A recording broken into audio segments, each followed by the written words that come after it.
Hi everybody. When you have our particular combination of foraging and gardening,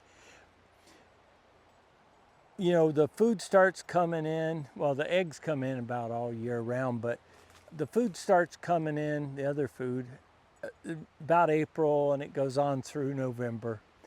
And then November until the following April, I do what I like to call the winter work.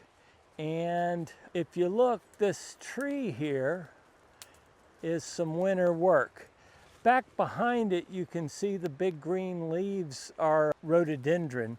And that's an indigenous plant, and it's a beautiful one. And I just don't want these invasive trees choking out our rhododendron.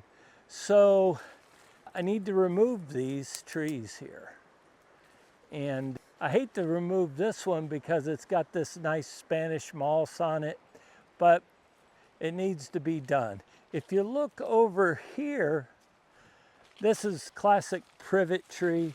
It's got the leaves still on it in the wintertime. And they only get so big and then they die, but they just keep coming. So got to get rid of the privets if we want the more desirable trees, and not just desirable, they're indigenous, they belong here.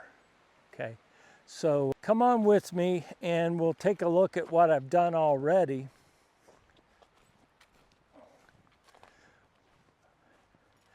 These are all privet trees that I've already cut down, and they're a really tough tree. They're hard to pull out by the roots, even with a tractor or a truck. They have a really tough and deep taproot. And then these were all just the vines and things that were growing up through them. And I'll probably have to burn those. Hopefully we'll be able to chip a lot of this. But you might notice these other little trees with ribbons around them. That's so I don't cut them down on accident. These are poplars and walnuts and locust trees that we really want to keep.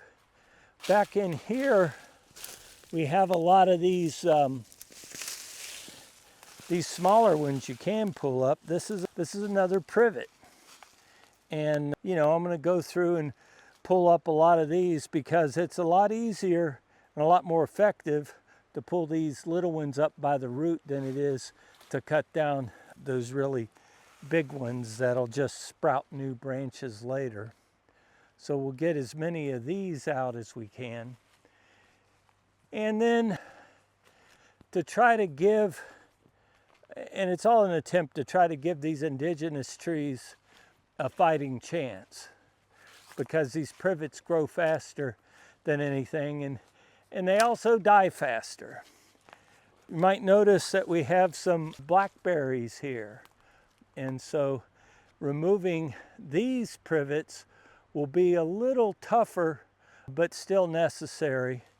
And then over here we have an American holly that was just struggling to get by because it was being choked by these privets that I cut over here.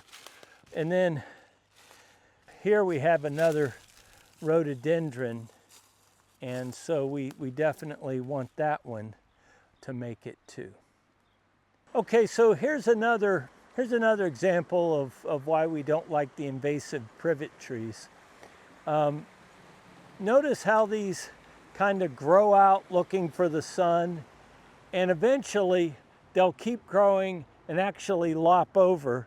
And in the meantime, you have vines like poison ivy and honeysuckle and greenbrier growing inside of these trees. Now, I've got them all cut back right now, but they grow inside of these trees and kind of form this wall that's really hard to get rid of without a lot of work or some heavy equipment or something.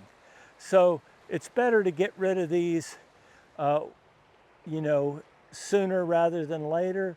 But, since we have about a half mile of tree line here, it's really hard to keep up with the whole perimeter of our place here.